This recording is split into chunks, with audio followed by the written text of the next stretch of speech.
నా ప్రియుడు నాతో మాట్లాడుచున్నాడు. నా ప్రియురాల సుందరవతి లెమ్ము రమ్ము. చలికాలము గడిచిపోయాము, వర్షాకాలము తీరిపోయాను, వర్షమిక రాదు, దేశమంతటా పువ్వులు పూసి వర్ణించారు. ఈ వాక్య భాగాన్ని మనం పోయిన వారం కొంత ధ్యానం చేశాం. ఏమిటి దీనిలో సారాంశం అంటే, ప్రియురాలు అంటే యేసయ్య అన్నారు, నా ప్రియురాలు అంటే నాది. ఏది నీ ప్రియురాలు అంటే వధువు సంఘం,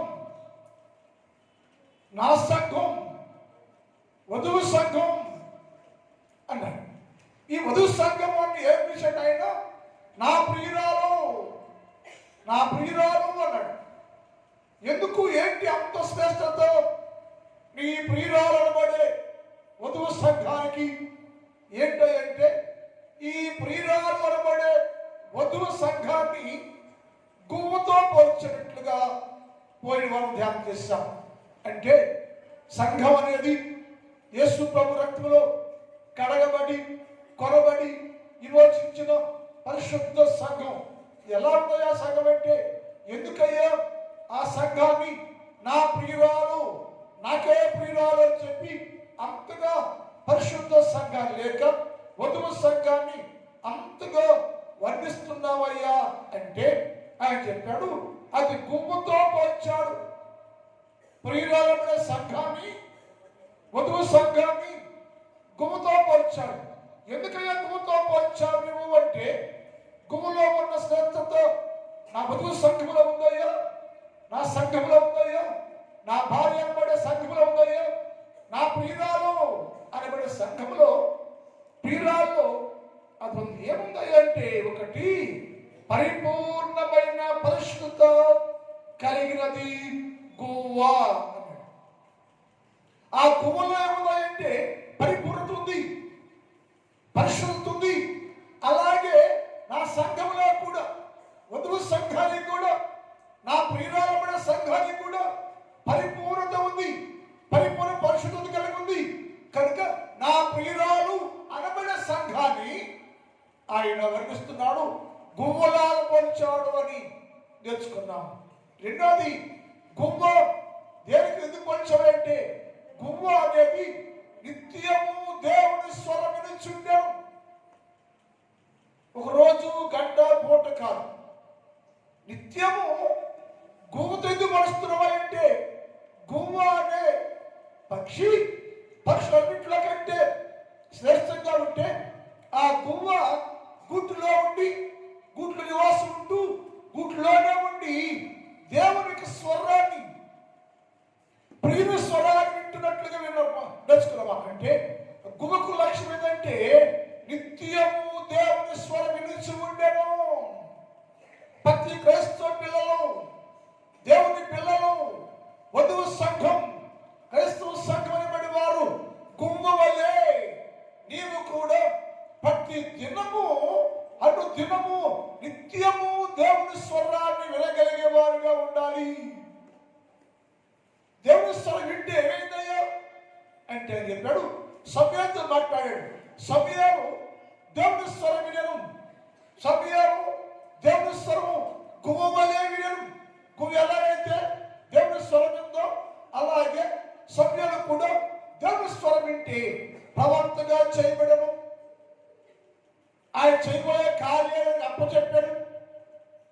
దేవుడు ఏం కార్యం చేయబోతున్నాడో బాలుడు ఉండగానే, చిన్న పిల్లవాడు ఉండగానే దేవుని ప్రణాళిక, దేవుని కార్యాన్ని, దేవుడు చేయబోయే దానిని ఆయన తెలియపరిచాడు. ఎప్పుడైతే బాలు బయలుదేరితే అతడు దేవుని ఎలాగకుండెను. సమయాలు యెహోవా ఎలాగ ఉండెను. యెహోవాను ఎరగకున్నప్పుడే యెహోవాకు స్వరం విన్నాడట ఆయన. మరి అందరము యేసుకు ఎరిగి ఉన్నాం, ఎరిగిన వారిని మరి మనం యేసు స్వరం వింటున్నావా? వినాలి. అది కాడైనా నా ప్రియురాలు నా ప్రియురాలు అన్నాడు. ఎవరైనా ప్రియులంటే వధువు సంఘం.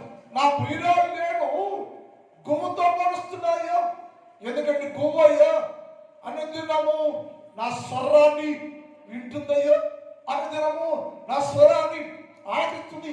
ఎక్కడ ఉన్నాయా గుమ్మ అంటే తన కూతురులో ఉండను.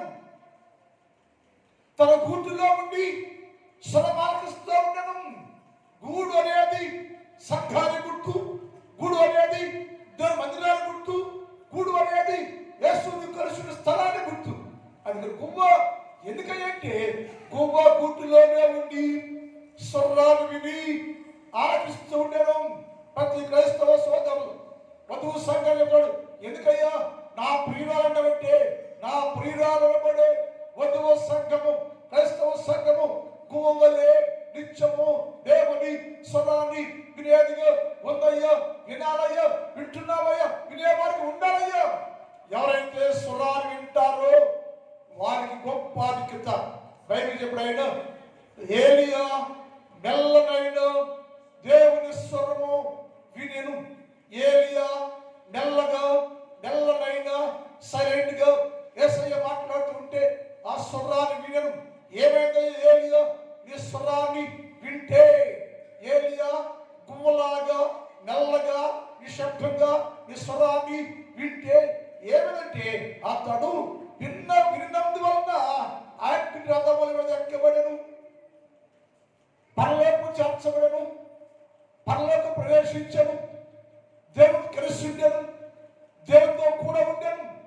అంటే ఎవరు భూలోకంలో ఉన్నప్పుడు నిత్యము యేసుక్రీస్తు మాట స్వరాన్ని వింటారో వారు దేవుని సహవాసానికి, దేవుని సన్నిధికి కొనిపోబడతారు, ఆధిక్యత ఇవ్వబడతారు, పొందుకుంటారు. విషయాలు పోయిన వారు ధ్యానం చేశారు.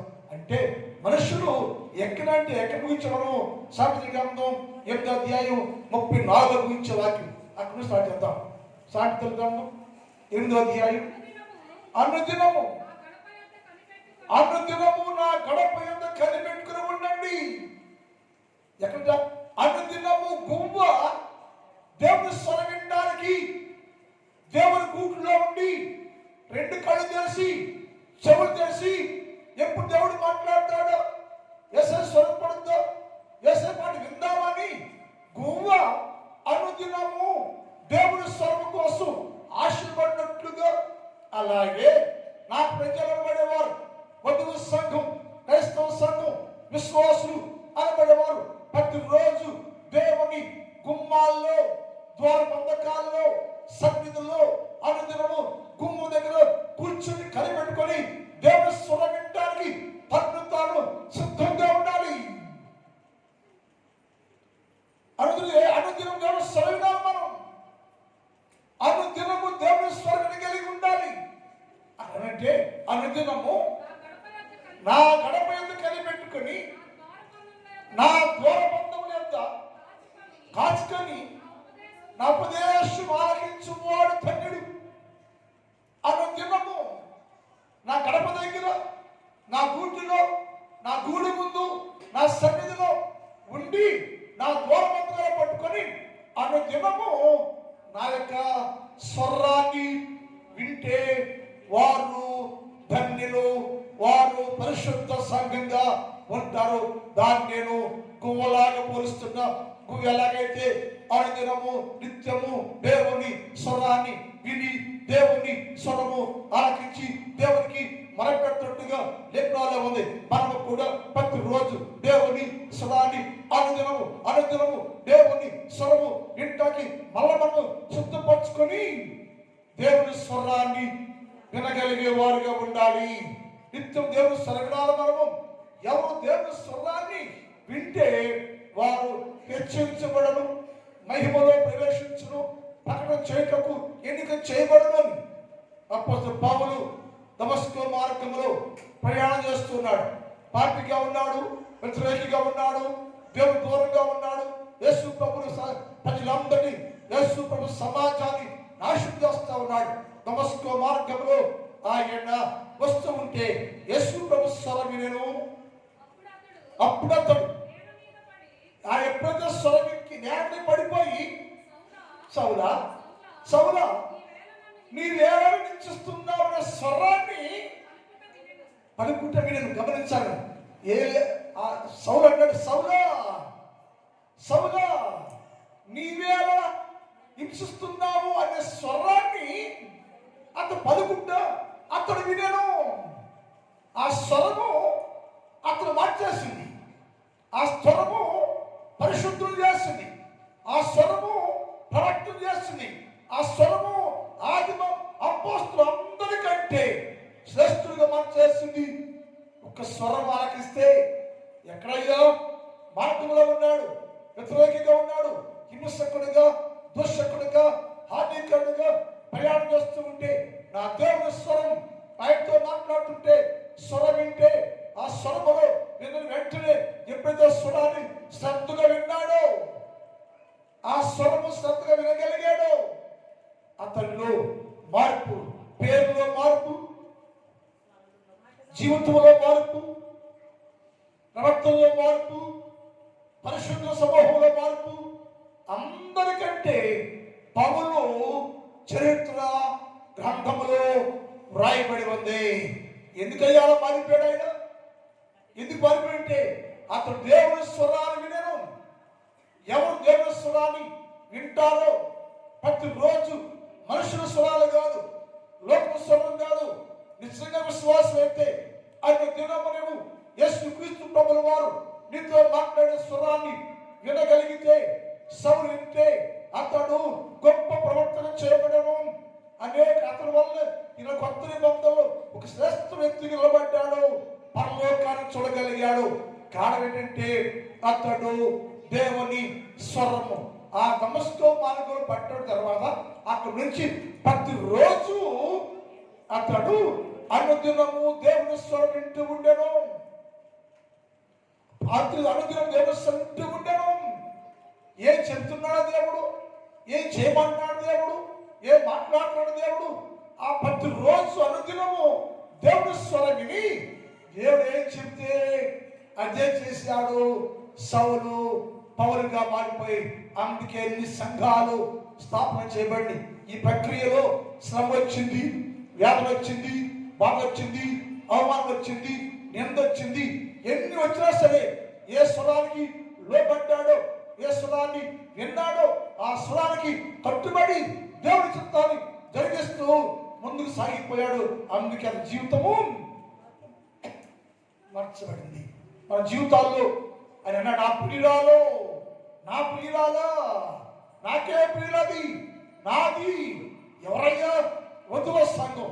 ఏంటి అంటే ఆ వధువు సంఘాన్ని గోవలే పోల్చాడు. గోకుల గొడవ ఏంటంటే శ్రేష్టమైన పరిశుద్ధ జీవితం కలిగి ఉంది. రెండోది గోకుల రెండో గొడవ ఏంటంటే అది ప్రతిరోజు దేవుని స్వరాన్ని వినగలిగినదిగా ఉంది.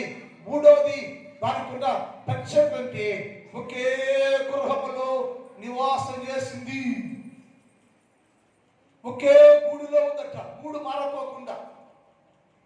మారపోకుండా ప్రారంభం ఏ గూడు కట్టుకుందో అది చెట్టు మీద, కొండ మీద ఎక్కడ కట్టుకుంటే ఆ గూట్లోనే ఉండి దేవుని స్వరం వింటూ ఆయన శిక్షల్లో ఆయన స్వరం కోసం కనిపెడుతూనే ఉంది. అంటే ఎందుకయ్యా ఆమెలో ఉన్న ప్రత్యేకత అంటే గువ్వ ప్రతి దినము ఆ తనని ఒకే గూటిలో నివసించను. గూళ్ళు ఎన్ని ఉంటాయి మనిషికి? ఎన్ని గుళ్ళు ఉంటాయి? ఎన్ని ఉంటాయి గుళ్ళు మనకి? ఒకటేనా? నీకుంది ఏడ గుడి ఉంటాడు కాదు పాట పాడతానికి ఏంటి? ఒకే గుడిలో గుడి కాసింది గూడు ఉండాలి. ఏ గూడు అది? ఒకే గూడు. గువ్వ ఒకే గూటిలో ఉండను. గువ్వ గూడు మారల, సంఘం మారల, కుటుంబాలు మారల, ఏడకి పోల, అదే గూడులో ఉంది. ఒకే గూడు కలిగి ఉంది.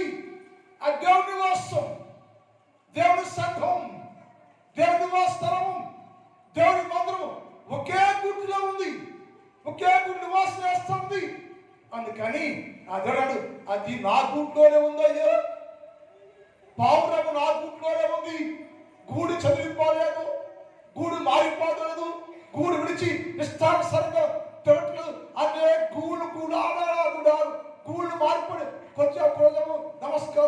కొంచెము పిలిపిలో ఆ కట్టుకోవాలి గూడు.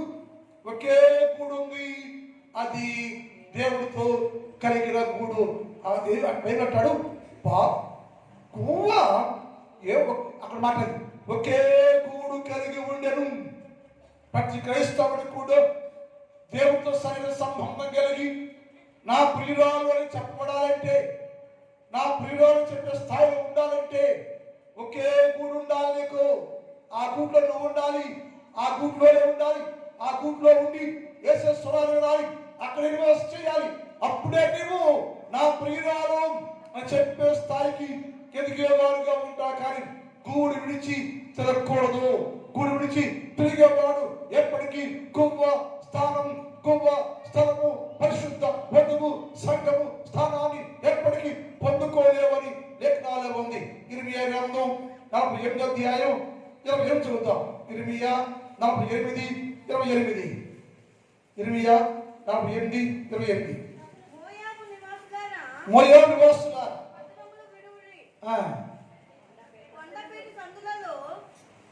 మళ్ళీ చదువు. మోయాబు నివాసులారా పట్టణం నడవండి, కొండ బేటు సందులలో గూడు కట్టుకును గువ్వల వలె కొండల్లో కాపుడు. ఎక్కడ గూడు ఎక్కడంట? కొండలో ఉంది, బండ మీద ఉంది. గువ్వలకి గూడు ఆడుతాయా?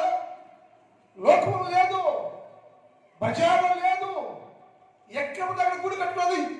ఎక్కడ కూడాలంటే కొండ మీద, బండ మీద, బండల క్రీస్తు మీద, కొండలో బండ మీద, కొండల పర్వతం మీద, దేవుని ఇంటిలో అది గూడు కట్టుకుందయ్యా.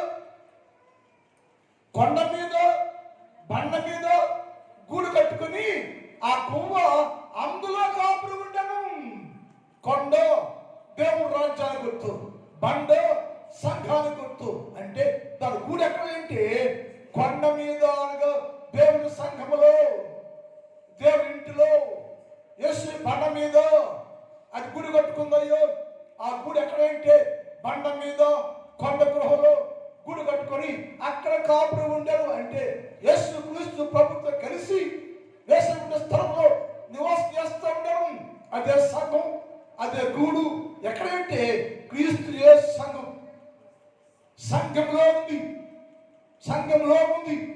దేవుడు రాజ్యానికి అనబడే పరిశుద్ధ సంఘంలో గుడి కట్టుకుంది. బండ పైన కొండ సందులో అది గుడి కట్టుకుని కాపురం ఉండేను.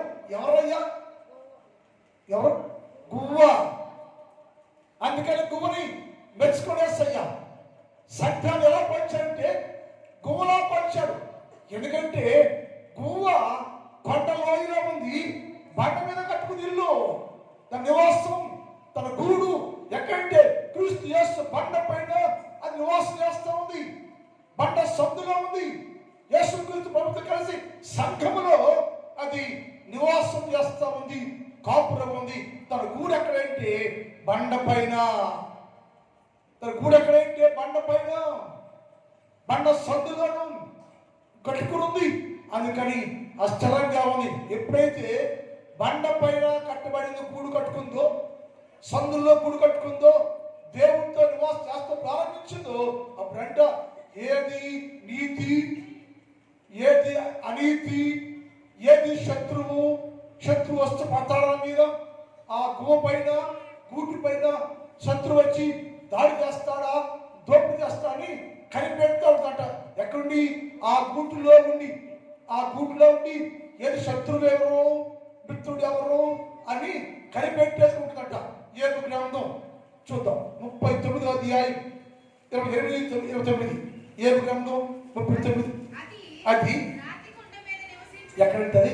అది రాతి కొండ బండ పైన, రాయందేశయ్య సంఘం పైన, రాతి కొండ పైన, దేవుని సంఘం పైన నివాసి కట్టుకొనను. అది అనగా గువ్వ దేవుని బండ పైన, దేవుని సంఘంలో అది నివాసం కట్టుకుంది. అది పై మీద అంత పరిశుద్ధంగా దేవుడు దాన్ని చూసి పొగడటానికి కారణం ఏంటంటే దాని గూడు బజార్లో లేదు, దాని గూడు లోకము లేదు. దాని గూడు ఎక్కడ అంటే బండ పైన, కొండ పైన, బండ సందులో యేసు క్రీస్తు బండ పైన తన గూడు కట్టుకుందయ్యా. అందుకే దాన్ని చూస్తున్న యేసయ్యా ఎక్కడో కూడానో అంటే నాలోనే ఉంది, నా మీద ఉంది, బండ పైన ఉంది, యేసయ్యలో ఉంది, క్రీస్తు కలిగి ఉంది. క్రీస్తు యేసు బండ అనే నా పైన తన గూడు కట్టుకుంది. సంఘంలోనే ఉంది, సంఘంలోనే ఉంది, గూడులోనే ఉంది, సన్నిధిలోనే ఉంది, నా ఇంట్లోనే ఉంది. నా ఇంట్లో వండుకోకుండా ఏం చేయట్లా, అది నాతోనే ఉంది. నా సంఘంలో ఉంది, నా ఇంటిలో ఉంది, నా గూట్లో ఉంది, బండ పైన ఉంది. అది రాత్రి కొండపై నివసించును, కొండపేట మీద ఎవరు ఎక్కజాలని ఎత్తైన స్థలంలో ఉందట. ఎవరు ఎక్కలేక నేనే ఉండాలి. అందుకే యేసు ప్రభు వారు ఆ ఉద్దేశం అంటే నా దగ్గరికి నేను ప్రత్యేకంగా ఉండాలి. నేను గో క్వాలిటీ, ఎవరు ఎక్కి రాకూడదు, ఏది నాకు కలిసి ఉండకూడదు. నేను ప్రత్యేకంగా ఉండాలి, ప్రత్యేక జీవితం జీవించాలి. ఎందుకయ్యా ప్రత్యేకం అంటే నేను బండపై ఉండాలి, నేను కొండపై ఉండాలి, నేను కొండపై ఉండే నేను, బండపై నేను చూసే వారందరికీ ప్రత్యేకంగా ఉండాలి. నేను ప్రత్యేక జీవితం కలిగి ఉండాలి, నేను ప్రత్యేక స్థానం కలిగి ఉండాలి నేను. అందుకని అవంటుంది ఏంటయ్యా వధువు సంఘాలు ఎందుకు ఓలాపరిచుంటే గువ్వయ్య ప్రత్యేకంగా కొండపైనే ఎక్కడో ఉందయ్యా, ఎత్తైన స్థలంలో ఉంది. దేనికి అందుకోకుండా, జారిపోవటం వీలు లేకుండా, ఏ శత్రువుకి లోకానికి సమీపంగా లేకుండా అది ప్రత్యేక స్థానాన్ని కోరుకుని కొండపైన ఏకాంతముగా ఉంటూ తను తను కాపాడుకుంటుందయ్యా, పరిశుద్ధిగా ఉందయ్యా, పరిశుద్ధపరచబడిందయ్యా. అందుకని నా సంఘాన్ని, నా ప్రియురాలమైన వధువు సంఘాన్ని గువ్వలా పోల్చాను.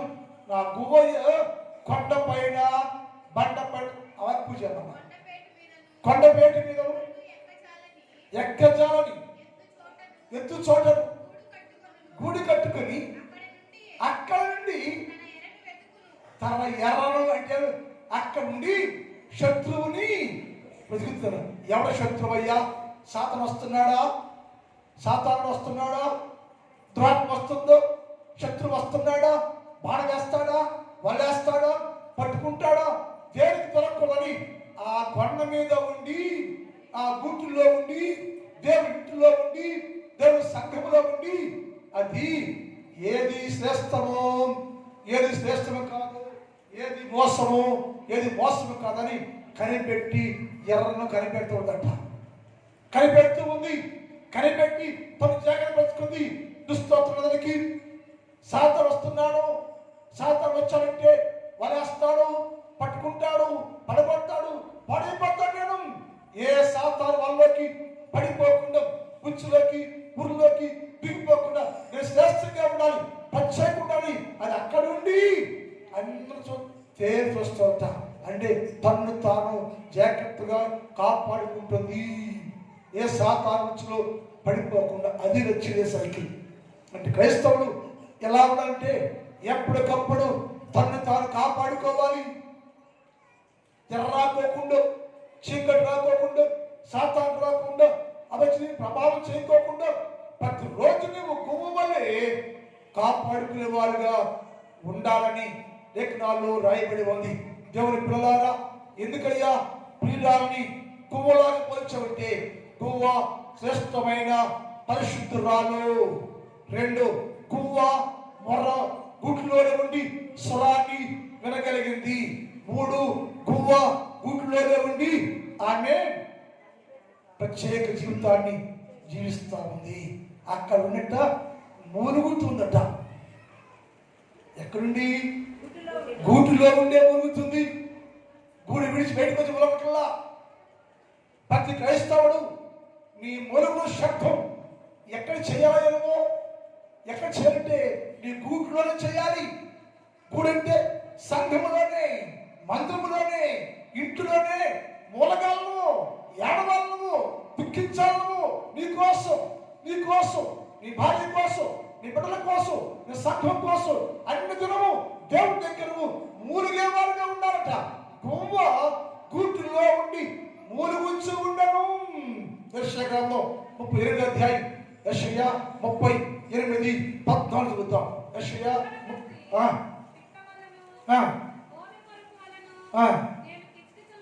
కిచకిచలాడుతుంది, ఎట్లా గువ్వ వల్లే మూలిగుతుంది. ఎంత ఆశ్చర్యం తెలుసండి.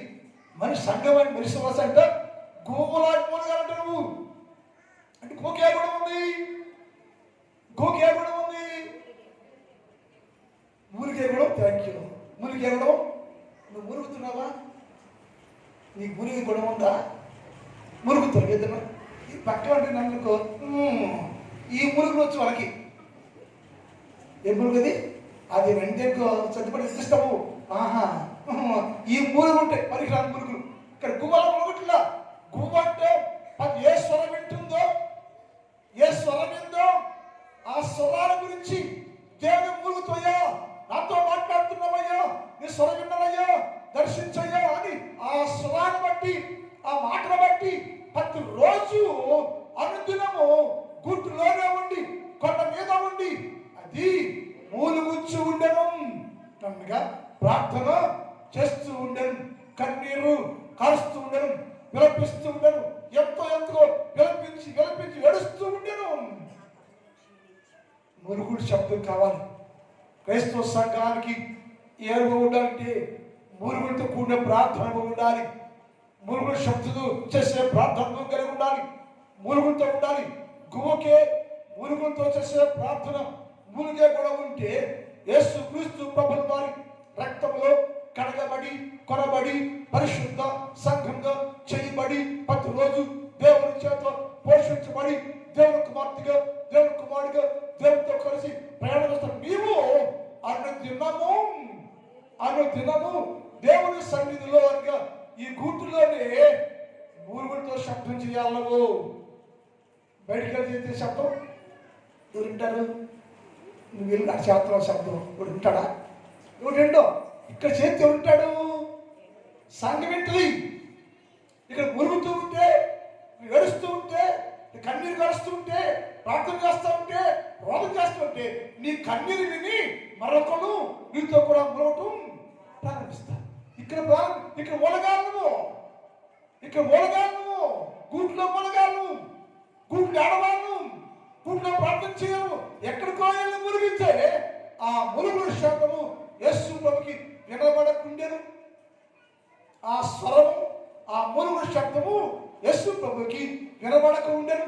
ఎదురుపడ్డాయంటే గూతుల్లో ఉండి గువ్వ మురుగుతూ ఉంటే, ఏడుస్తూ ఉంటే ఆ మురుగుడు శబ్దము యేసు ప్రభు ఆలకించని లేఖనాలు ఉంది. ఎక్కడ ఆలకించాడు ఆయన? ఎక్కడ? గూటిలో అక్కడ చెప్పదు. గూటిలో, సన్నిధిలో, సంఘములో ఉండి నువ్వు మూలగాలి. దేనికోసం? సంఘం కోసం మూలుగు, నీ కుటుంబం కోసం మూలుగు, నీ కోసం మూలుగు. ఎక్కడ జారిపోకుండా, పడిపోకుండా నిత్యము దేవునితో సరైన సంబంధం. నా ప్రియురాలు చెప్పిన ప్రియురాలు అక్కడ స్థానాన్ని కోల్పోకుండా పరిశుద్ధంగా ఉండాలట్లుగా నీకోసం ఇక్కడ మూలగాలను. నీ మురుగుడు శబ్దం నా గూట్లో మురిగితేనే, నీ మురుగుడు శబ్దం గూట్లో మురిగితేనే ఆ శబ్దము పరలోకంలో బయలుదేరితే ఆ శబ్దము, ఆ మురుగుడు శబ్దము ధ్వని చేశాను. ఎక్కడ? పరలోకములో ధ్వని పుట్టాను. ఆ పరలోకంలో ఆ ధ్వని పుట్టే పరలోకము ఆశ్రుడు దిగి వచ్చాను. గువ్వను హత్తుకొనను అనే మాట బైబిల్ ఉంటాయి. గువ్వను హత్తుకొనను. ఎందుకయ్యా గువ్వను దగ్గర తీసుకోవాలి అంటే, ఎందుకయ్యా గువ్వను మీరు దగ్గరికి తీసామంటే అది సంపూర్ణ పరిశుద్ధంగా ఉంది. అది గూట్లోనే ఉండి స్వరాన్ని వింది. అది ప్రత్యేకంగా కొండ మీద నివాసాన్ని కట్టుకుంది. నా కోసం మురుగుతుందయ్యా. ఆ మురుగుడు విని దాన్ని బలపరిచి, దాన్ని స్థిరపరిచి నా రాజ్యం తెచ్చుకోవడానికి దాన్ని హత్తుకున్నా నేను లేఖనాలు ఉంది. క్రైస్తవ సంగమం అన్నాడు, నా ప్రియురాలు నాకే ప్రియురాలు, నా ప్రియురాలు నాకే సొంతం, నాది. ఎందుకయ్యా అంటే అది గువ్వలాగా ఉందయ్యా, గువ్వ కూడా గుణం ఉందయ్యా, శ్రేష్టమైన పరిశుద్ధ జీవితం ఉందయ్యా, శ్రేష్టమైన పరిశుద్ధ జీవితం అనుదినమయ్యా దేవుని స్వరాన్ని వినే జీవితం ఉందయ్యా. అది కొండపైన ఇల్లు గుడు ఒకే గుడిలో ఉంది, గుడు మాటలో గుడి చదరదు, ఒకే గుడిలో ఉండి అని క్రీస్తు యేసు కొండపైన ఉండి నా స్వరాన్ని విందయ్యా, నా కోసం మురుగుతుందయ్యా, నా కోసం నా రాక్ కోసం మురుగుతూ తను తాను శుద్ధం చేసుకుందయ్యా. అందుకని నాకయ్యా అది నా ప్రియుడయ్యా, నాదయ్యా. ఎందుకయ్యా గువ్వలైంది ఇంక చాలా అండి. గువ్వల శాస్త్రమైన గుణాలు 11 అయితే ఇప్పుడు 3 చెప్పాను నేను. గువ్వలో ఉన్న గుణాలు 11 శ్రేష్టమైన గుణాలు అండి. వాటిలో 3 చెప్పాను నేను. ఈ గుణాలు మనకు ఉండాలి, ఈ గుణాలు మనకు ఉండాలి, ఆ గుణాలు కలిగి ఉండాలి. మనం ఆ గుణాలు కలిగి ఉన్న క్రైస్తవులు చెప్పు సరిపోదు. యేసు ప్రభు చేత నా ప్రియురాలు నాదని. ఎందుకంటే నా నచ్చిందయ్యా, గుణం నచ్చింది, స్వభావం నచ్చింది, భక్తి నచ్చింది, ప్రార్థన నచ్చింది, నాదని. యేసు ప్రభు చేత సాక్ష్య జీవితాన్ని పొందుకునే వారిగా ఉండాలి. మనం నీ గుట్లో ఉండాలి, నీ శబ్దం వినాలి, స్వరం ఉండాలి. నీ గుడి గడవకూడదు, గుడి వదిలి బయటికి వెళ్ళకూడదు, బయటికి వెళ్ళిపోయి ఇక్కడికి వచ్చి మాట్లాడకూడదు. నువ్వు గూట్లోనే ఉండాలి, దేవుని సన్నిధిలో ఉండాలి, దేవుడితో ఉండాలి. అప్పుడు నీ స్వరాన్ని విని నా యేసయ్య నీ ఎందుకు దిగి వచ్చాడని లేఖనాల్లో రాయబడి ఉంది. అంటే స్వరం కలిగి ఉండాలి మన ముందు బైబిల్లో. రెండో చెప్పిన నా ప్రియురాలు అన్నాడు. ఆ ప్రియురాల్ని ఎలా పోల్చాడు? రెండోది మొదటి భాగమేమో గువ్వగా పోల్చాడు, రెండో భాగమేమో వల్లి పుష్పం, దాన్ని లిల్లీ పుష్పం అంటారు, వల్లి పుష్పంగా పోల్చాడు. ఎవరైనా ఉండవు అంటే రెండో భాగంలో వల్లి పుష్పం అంటే తెల్లగా ఉండదు, లిల్లీ పుష్పం తెల్లగా ఉంటుంది. రెండు ఒకటే భావం. వల్లి పుష్పంగా పోల్చాడు. ఎందుకయ్యా అంటే అది వల్లి పుష్పం అంతా శ్రేష్టంగా పరిశుద్ధంగా ఉంటుందయ్యా. ఎక్కడున్నాయా అంటే అది ఎక్కడంట దొండగొడ చెట్లలో ముళ్ళల్లో ఉందట. ఆ మాట చూద్దాం, చూసి వాక్యం టైం అయిపోయింది. పరమగీతం 2వ అధ్యాయం 2 చూద్దాం. ఎక్కడంట? బల్లు రెక్కసి చెట్లలో వల్లి పద్మము కనపడ్డట. ఇది ఎవరివో? వల్లి పద్మం ఎవరంట? ప్రియురాలు చేస్తాక్యం, ప్రియురాలు వధువు సంఘం. ఎక్కడున్నాయంటే బలు రక్కస్ చెట్లు. అది గుచ్చుకుంటాయి, అవి గుచ్చుతూ ఉంటాయి, శ్రమల గుర్తు. ఆ ముళ్ళుతో కూడా చెట్టు అంట, ముళ్ళతో కూడి చెట్ల మధ్యలో పరిశుద్ధ సంఘం ఉందంట. ఇల్లు పుష్పమైన సంఘం, పరిశుద్ధ సంఘం ఎక్కడంట? బలు రక్కస్ చెట్లలో ముళ్ళుతో కలిగి గుచ్చే గుణం కలిగి ఉండి, హింసించే గుణం కలిగి ఉండి, అవమానపరిచే గుణం కలిగి ఉండి, హీనపరిచే గుణం కలిగి ఉండి, అలాంటి ప్రజల మధ్యలో బలు రక్కసి చెట్లు మధ్యలో వల్లి పుష్పం ఉండేను, పరిశుద్ధ సంఘం ఉండేను. అంటే శ్రమల మధ్యలో, శోధన మధ్యలో, వ్యాధుల మధ్యలో, కష్టాల మధ్యలో నిలబడిపోయాడు. చుట్టూ శ్రమే, చుట్టూ ముళ్ళ కంచే లోకంలో ఉంది. లోకంతో ముళ్ళ రక్కసే, బలు రక్కస్ చెట్లే. బలు రక్కస్ చెట్లు అంటే ఎంతో ప్రమాదం అంటే అది పుచ్చుకుంటే చచ్చిపోవటమే అంటే అంత ప్రమాదం. అంటే భూలోకంలో యేసు క్రీస్తు ప్రభు లేని మనుషుడు అంత ప్రమాదం. యేసు క్రీస్తు ప్రభు లేని మనుషుడు పరిశుద్ధంగా ఉంటే ఒక వ్యక్తి రక్షణ పొంది మార్పు చెప్పి పరిశుద్ధంగా జీవిస్తూ ఉంటే అక్కడ పరిశుద్ధ జీవితాన్ని పాడు చేయడానికి, పరిశుద్ధంగా ఉండనీయకోకుండా, పరిశుద్ధంగా బతకనీయకోకుండా కుచ్చి పాడు చేయడానికి చుట్టూ ఏముంది? బలు రక్క చెట్టు ఉంది. దాని మధ్యలో తన పక్కనే ఉంది. కానీ ఈ పుష్పము శ్రేష్టంగా ఉంది. ఏది గుచ్చుకోకుండా, అంటుకోకుండా చాలా టాలెంట్గా, చాలా జాగ్రత్తగా తను తాను కాపాడుకుంటూ వచ్చింది. అందుకని రెండోదన్నాడుగా, నా ప్రియురాలు నిన్ను నేను వల్లి పుష్పంతో సమానంగా పోలుస్తున్న ప్రార్థన అయిపోయింది. మిగిలిన భాగాన్ని వచ్చి వాగ్దానం చేద్దాం. మా తండ్రి, నీ పాదములకు స్తోత్రాలు. పరిశుద్ధుడమైన దేవ, నీకే స్తుతి స్తోత్రాలు. గడిచిన దినములలో నీ అపారమైన ప్రేమలో కాపాడారు. ఉదయకాలం మాతో మాట్లాడారా మీరు? దేవా, నా ప్రియురాలు నాది అని వధువు సంఘాన్ని వర్ణిస్తున్నావయ్యా. వధువు సంఘం ఎలా పోల్చబడ్డాయో గువ్వలా పోల్చావు తండ్రి. గువ్వ కూడా గుణాలు వధువు సంఘం కలిగి ఉండాలి. ప్రతి విశ్వాసం కలిగి ఉండాలి. యేసుక్రీస్తు ప్రభువు వారి రక్తంలో కడగబడిన ప్రతి విశ్వాసం కలిగి ఉండాలని చెప్పావయ్యా. ఆ మాటలు మేము విన్నామయ్యా. ఇప్పుడే మా జీవితాలను మార్చుకొని, సరి చేసుకొని, పరిశుద్ధపరచుకొని ఉంటకు సహాయం చేయండి. ఈ స్థలంలో ఉపకరించిన ప్రతి బిడ్డను దీవించండి, ఆశీర్వదించండి, అభిషేకించండి, సహాయం చేయండి, మేలు చేయండి. నా సంఘాన్ని దీవించండి, ఆశీర్వదించండి. నా సంఘంలో ఉన్న ప్రతి కుటుంబం, స్త్రీలు, పురుషులు, చిన్నవారు, పెద్దవారు నేను తండ్రి ప్రతి వారిని దీవించండి, ఆశీర్వదించండి, బలపరచమని పొందుకోమని యేసు వారి పరిశుద్ధ నామములో ప్రార్థిస్తున్నాం తండ్రి. ధన్యవాదామండి.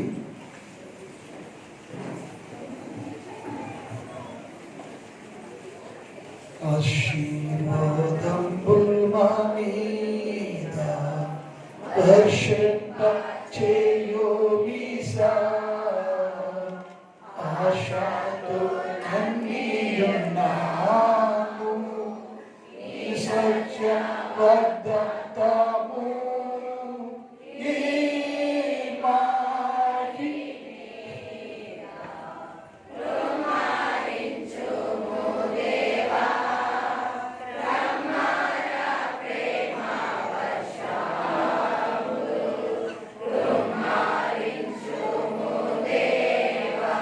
తండ్రి దేవుని ప్రేమ, కుమారుడు యేసుక్రీస్తు వారి కృప, పరిశుద్ధాత్మ దేవుని కన్య సహవాసం ఇప్పుడు ఎప్పుడు ఎల్లప్పుడు సదాకాలము మనందరి తోడైండును గాక. ఆమేన్. మనం చెప్తున్నా 17, 18